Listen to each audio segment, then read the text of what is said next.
Bonjour à tous, j'espère que vous allez excellemment bien. Et épisode numéro 2 de Piste Verte pour cette saison 2021-2022 qui va nous emmener avec les Jeux Olympiques d'hiver du côté de Pékin. Et c'était la reprise pour beaucoup de sportifs ce week-end. C'est vrai qu'on a eu des compétitions de sport d'hiver qui ont commencé, vous savez, à partir de mi-octobre notamment, avec les compétitions de patinage artistique, mais également les compétitions parfois de ski. On avait eu notamment la descente, le slalom géant de Zolden.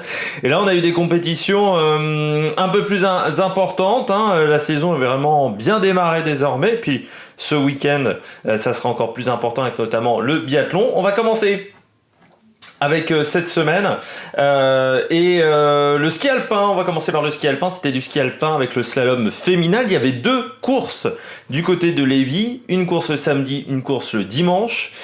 Dans les 2 cas, c'est Petra Vlhova qui s'est imposée et assez, je dirais pas facilement, mais on sait que Petra Vlhova, elle est toujours très forte sur cette course-là. Je crois que maintenant elle est à 5 victoires à Lévis.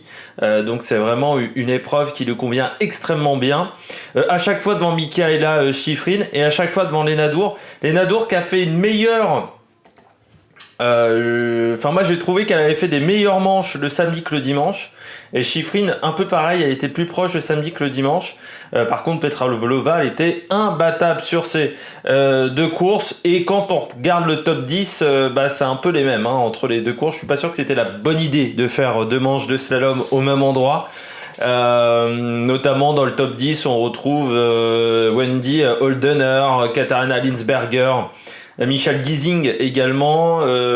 Donc c'est voilà, il n'y a pas de grande surprise. Il y a peu de concurrentes qui se sont vraiment plantées d'un slalom à l'autre. Anna Busick également qui est... Busick était 11e et elle finit je crois 7e. Donc voilà, il y a eu peu de différence.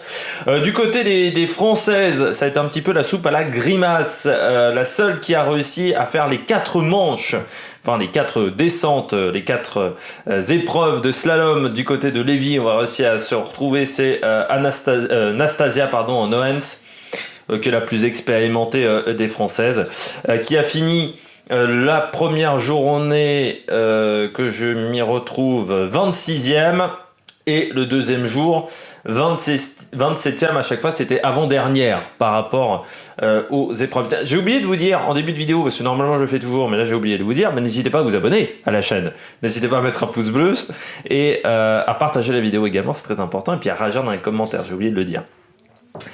Mais voilà, Anastasia Noens, un petit peu compliqué du côté des autres françaises. Ça a été très très difficile. Marie Lamour ne s'est pas qualifiée dans aucune des 2 courses pour la deuxième manche, et du côté de Dorian Escan, c'est encore pire car elle ne s'est pas qualifiée pour 1 centième seulement le samedi, et le lendemain elle a abandonné lors de la course numéro 1, donc elle n'était pas qualifiée, donc compliqué pour Dorian Escan. Et on voit toute la difficulté en ce moment du ski alpin féminin français, avec vraiment très très peu de densité au niveau du haut niveau, et il va falloir vraiment trouver du monde si on veut avoir des résultats. Mais c'est vraiment très très très compliqué du côté des filles. Du côté des garçons, on aura de la descente cette semaine au niveau du calendrier. On regardera ça, mais normalement c'est de la descente. On va passer au niveau du saut à ski. Du côté du saut à ski, c'était également le début de la saison à Nizhny Tagil, c'est en Russie, pour cette première épreuve de saut à ski. Et ça a été plutôt à l'avantage de Granerud et de Karl Geiger, qui sont un peu les 2 plus grands spécialistes de cette discipline. On a vu également les Japonais plutôt en forme sur la première course, et puis plus compliqué sur la deuxième. Il y a eu aussi pas mal de soucis avec la Covid du côté de cette épreuve en Russie, avec notamment Geiger qui a été testé positif. Beaucoup de concurrents ont eu la Covid sur cette épreuve, et c'est pas forcément une bonne nouvelle pour la suite de la saison, parce que la Covid, ça peut avoir des conséquences sur le long terme. Et puis c'est surtout pas forcément simple ensuite de préparer sa saison, et surtout sur une année olympique. Il n'y avait pas de Français au départ de ces deux courses. On peut noter la 5e place de Kamil Sztor, le Polonais, lors de la première épreuve, et il a été un peu plus en difficulté le lendemain. Le Polonais, parce que je l'ai vu, oui, il a fini 33e, voilà, parce qu'il a surtout subi en fait sur le premier saut. Il y avait pas mal de soucis avec le vent qui était assez instable, notamment en bas de la réception de saut, donc c'était un petit peu compliqué pour être performant. Simon Ammann lui a fait 27e le dimanche, et il était loin aussi le premier jour. Il était Simon Ammann, il était 28e. Il a fait à chaque fois les 4 sauts de la journée, mais on s'aperçoit que ça va se passer entre Geiger, Granerud et pourquoi pas certains japonais. Je pense que Kamil Sztor est pour le moment un petit peu en dessous de ses concurrents-là. On continue. Après le saut à ski, on aura encore des belles épreuves. On va parler maintenant du patinage. C'était le patinage artistique. On était du côté du Trophée de France. Trophée de France qui a été diffusé par France Télévisions. C'est pas une bonne idée de diffuser par France Télévisions. Pour quelle raison ? Eh bien tout simplement parce que je me suis retrouvé à voir que la moitié des compétitions diffusées. Normalement, je peux voir toutes les épreuves sur le site de l'ISU, sauf que quand vous avez une personne, un diffuseur national, vous ne pouvez plus accéder au site de l'ISU, et c'est ce qui s'est passé à mon grand regret du côté du patinage artistique. J'ai pu voir quand même l'épreuve de danse sur glace avec nos Français Gabriela Papadakis et Guillaume Cizeron qui se sont imposés avec le score de 221-25 au total. Moi j'ai vu le programme libre, j'ai pas vu le programme court. Enfin le programme, je sais plus comment on l'appelle, la danse imposée de la première journée. Moi j'ai trouvé le programme très sombre. Alors après il s'est très très bien patiné, par contre c'est très très sombre. Le mois de novembre était peut-être pas la meilleure période pour ce programme-là. Alors c'est très très sombre. Après ils ont toujours une telle fluidité dans leurs mouvements, c'est assez dingue. Ils collent quand même 18 points à Piper Giles et Paul Poirier, les Canadiens. Et puis on peut noter la belle performance de Lopareva et Geoffrey Brissot, qui sont français, qui courent pour la France, qui ont fini 4e de cette épreuve. Alors certes assez loin, à 25 points du tiercé de tête, mais c'est un nouveau couple au niveau de la danse sur glace, donc c'est intéressant de les voir à ce niveau-là. Et puis les 3e français, c'était Loïcia Desmougeot et Théo Lemercier qui ont fini eux 9e de cette compétition sur 10 concurrents. Du côté des couples, alors là je n'ai pas vu les épreuves, merci France Télévisions. C'est Alexandra Boykova et Dimitri Kozlovski qui se sont imposés devant Artemeva et Narzayev, également des Russes, et 3e Alexa Knierim et Brandon Fraser, également américain. Ça a été une épreuve pas extrêmement disputée, Les Russes ont vraiment sécurisé, on va dire, les 2 premières places du classement, sans trop de problèmes. Et puis je termine du côté du patinage avec l'épreuve masculine. Ça a été compliqué pour les Français du côté de l'épreuve masculine. Alors moi je n'ai pas vu le programme encore une fois, merci France Télévisions, de Kevin Emos et de Romain Ponsard, mais qui ont fini 9e et 11e avec un programme court extrêmement catastrophique pour Kevin Emos qui finit dernier du programme court. Par contre j'ai vu le programme libre d'Adam Siao Im Fa, qui est français, qui est entraîné c'est pas par Brian Joubert, je ne sais plus. Si, c'est un protégé de Brian Joubert, je ne sais plus. Adam Siao Im Fa, et qui a fait, je trouve, un programme libre intéressant, même si pas de chance pour lui, il y a une petite chute, on va dire, au mauvais moment, mais c'est un programme qui est quand même intéressant, je trouve. Il y a un truc à voir pour ce concurrent-là. Vraiment, dans les années à venir, c'est encore un jeune concurrent. Ça ne sera pas pour les Jeux de cette année, très clairement, mais peut-être dans 4 ans. De toute manière, il ne faut pas s'attendre à une multitude de médailles cette année. Si Papadakis et Cizeron n'arrivent pas à choper une médaille, il n'y aura pas de médaille en patinage artistique. Faut le dire, c'est notre seule chance. Et je rappelle quand même aussi que la Fédération des sports de glace n'est pas la Fédération de sport de patinage artistique, comme le voudrait Nathalie Péchala, parce que c'est dommage de mettre autant de moyens quand même dans cette discipline et d'avoir aussi peu de résultats, alors que ça serait peut-être intéressant de mettre des moyens notamment du côté du short track, du bobsleigh ou encore du patinage de vitesse sur piste longue, qui appartiennent à la même fédération, mais qui n'ont pas autant de moyens que le patinage artistique. Parce que quand on voit les résultats au niveau du patinage artistique, on se dit il y a quand même un peu une couille dans le potage. Je finis avec les filles. Et c'est les Russes qu'on finit devant avec Sherbakova devant Kostornaia. Sherbakova avec 229,69, c'est du costaud. Kostornaia, moi j'ai bien aimé. Il lui manque 2-3 petits trucs à ce Kostornaia, mais elle a vraiment une très très grande fluidité, cette Russe, et puis elle fait une chute d'entrée dans son programme libre qui est là forcément handicapé. Higuchi, programme fini 3e avec un programme court qu'il faudra retravailler vu qu'elle n'a fini que 6e du programme court. Il y avait une Française, c'était Léa Cernal, fini 11e et dernière. Trop de chutes dans son programme libre, ça peut pas le faire. Déjà quand vous avez un programme libre qui au niveau technique n'est pas forcément le plus chargé, quand même, si en plus il y a des chutes, forcément c'est un vrai problème. Et ce qui est incroyable, c'est quand j'entendais les commentaires de Philippe Candeloro qui disait « Ah mais je m'attendais à pire ». Dernière du programme libre, on s'attendait à pire.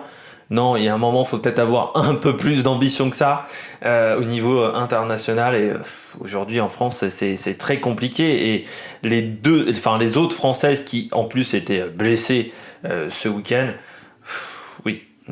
Et pourtant, voilà, il y a des moyens qui sont mis sur le patinage. Mais aujourd'hui, il n'y a pas de résultat. Donc, il faudrait peut-être réfléchir à ça. J'ai l'impression que Nathalie Péchala, comme à la tête de la Fédération des sports de glace, je répète tout de suite, je le rappelle, pour ceux qui auraient oublié que c'est pas que le patinage artistique. Pour le moment, au niveau des résultats, il n'y a pas des meilleurs résultats. J'ai pas l'impression qu'on travaille énormément sur la formation des jeunes au niveau du patinage dans les différentes disciplines.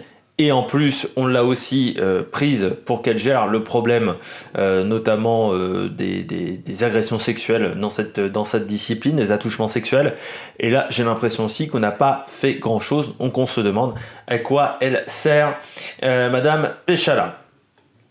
Je continue avec le patinage de vitesse sur piste longue. Il n'y avait pas de Français au départ de ces compétitions. On va noter quand même différents résultats. Il y avait du 1000 mètres au programme et également des épreuves d'endurance comme le 5000 mètres. Du côté du 1000 mètres, ça a été plutôt domination des Américaines du côté des filles. Et du côté des garçons, eh bien, les Néerlandais se sont réveillés un petit peu ce week-end. C'était compliqué pour les Néerlandais depuis le début de saison avec des résultats assez moyens. Alors, chez les garçons, il y a eu du réveil. Chez les filles, ça reste encore très compliqué. Pourtant, c'est de la nation qui domine en patinage de vitesse très clairement sur piste longue, donc c'est un petit peu décevant du côté des concurrentes féminines, avec des Américaines qui sont présentes, quelques Chinoises aussi, même si on s'attend pas à des merveilles au niveau du nombre de médailles pour les prochains Jeux Olympiques. Je continue avec, on va passer rapidement, vous m'excusez sur cette discipline. On peut voir également chez les filles, les Polonaises sont plutôt très en forme, parce que la semaine dernière, elles étaient à domicile. Cette semaine, ce n'était pas le cas. On était en Norvège et elles ont énormément bien performé, alors que les Norvégiens, c'était un petit peu plus compliqué. Du côté du short track, on avait des Français. On va déjà commencer par le bon premier résultat, la course du 2000 mètres relais mixte, avec la troisième place de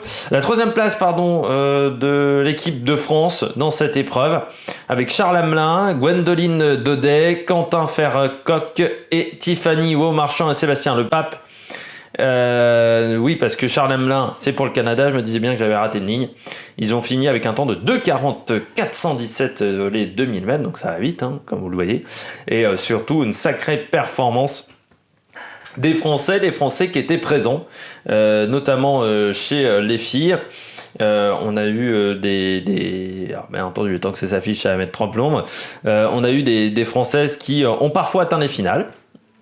Et il faut le rappeler aussi. Hop!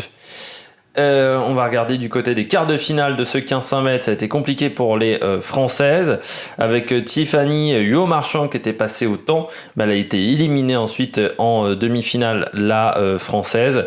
On a quand même une amélioration des résultats, je dirais, du côté des filles, du côté du patinage de vitesse, ce qui a toujours été une discipline un petit peu incroyable qu'on n'ait pas de meilleurs résultats vu le nombre de patinoires que nous avons en France. On devra avoir des résultats bien meilleurs. Aurélie Monvoisin, elle, a abandonné en finale A du 500 mètres qui a été remportée par Suzanne Schulting devant Ariana Fontana. Pour vous expliquer, Ariana Fontana, c'est vraiment la Valentino Rossi, on va dire, du patinage de vitesse. C'est vraiment celle qui domine en Italie et dans le monde depuis des années, et aussi en Europe. C'est vraiment celle qui domine en Europe, peut-être une chouille moins au niveau mondial depuis quelques temps, mais elle reste quand même une des têtes d'affiche, surtout sur le 500 mètres. J'ai oublié de dire qu'on était du côté de Debrecen. En Hongrie, il n'y a pas que de la natation du côté de Debrecen. Il y avait également le 1000 mètres. Du côté du 1000 mètres, c'était également les Françaises.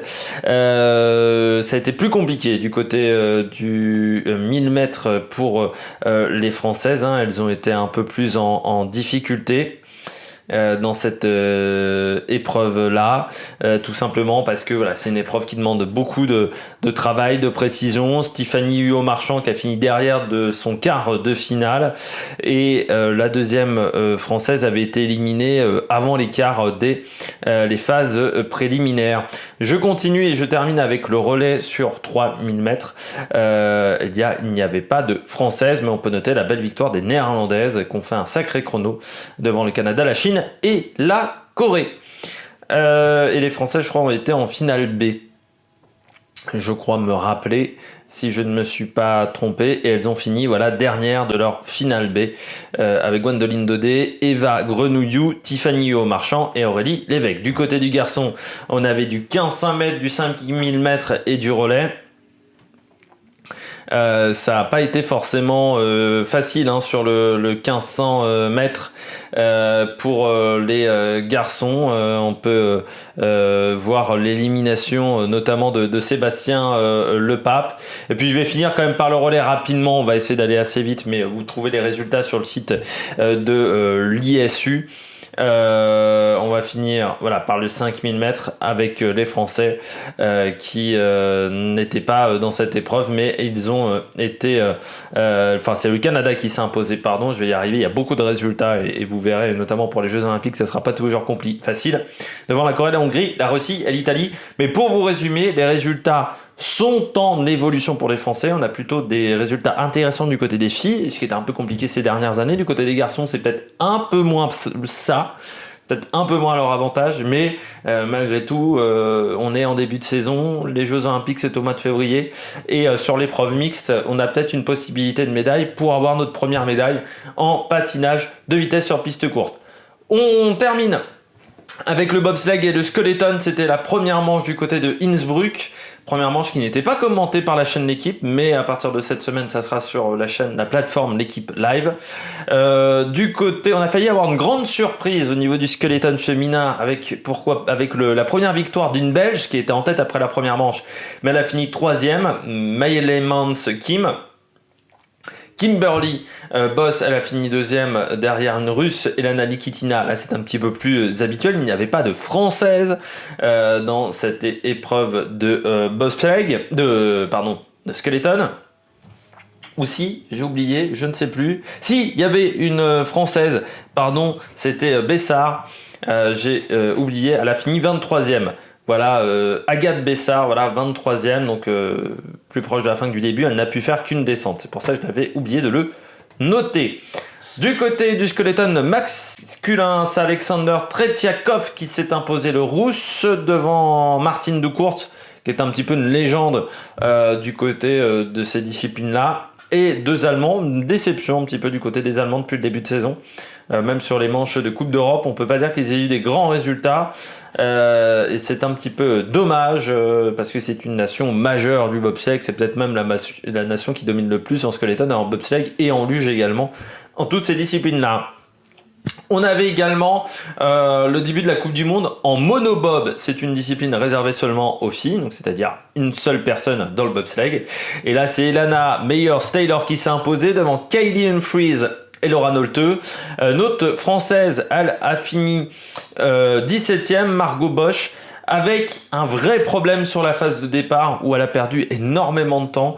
Elle perd quasiment 3-4 dixièmes sur la phase de poussée. Et il faut savoir que ce temps-là, souvent on dit qu'il est multiplié par 3 à la fin de la descente. Vous voyez ? Et le temps qu'elle a perdu sur cette phase-là, c'est-à-dire qu'au niveau pilotage, elle est super. Elle fait vraiment du bon travail, mais vraiment la poussée, il faut qu'elle améliore. Et puis peut-être encore du travail au niveau du matériel. Mais pour améliorer le matériel en bobsleigh, il faut de l'argent.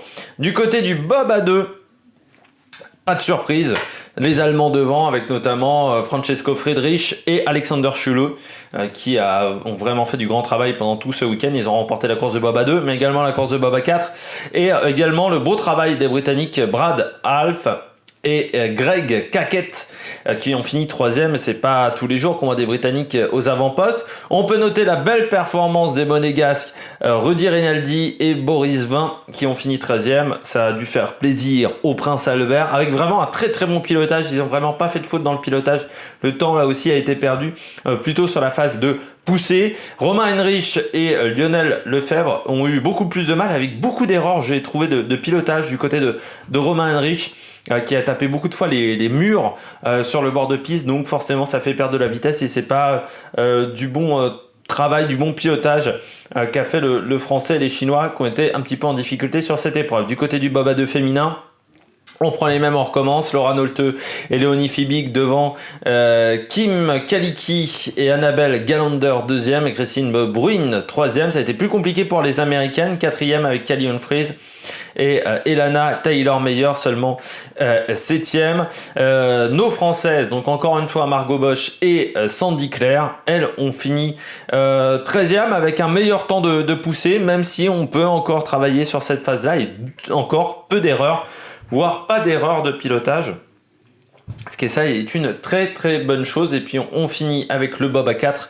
Et du côté du bob à 4, bah là encore, Francesco, on reprend les mêmes que pour le bob à 2. Donc victoire de Francesco Friedrich devant Brad Hall qui a fini 2e. Oui, j'ai dit Brad Half, non c'est Brad Hall déjà pour le bob à 2. Je me suis juste complètement planté. Puis Johannes Lochner également qui était 2e à égalité. Et du côté des Français, ils ont été éliminés après la première descente avec simplement le 22e temps pour Romain Henrich, Lionel Lefebvre, Thomas Delmestre et Jérôme Laporal.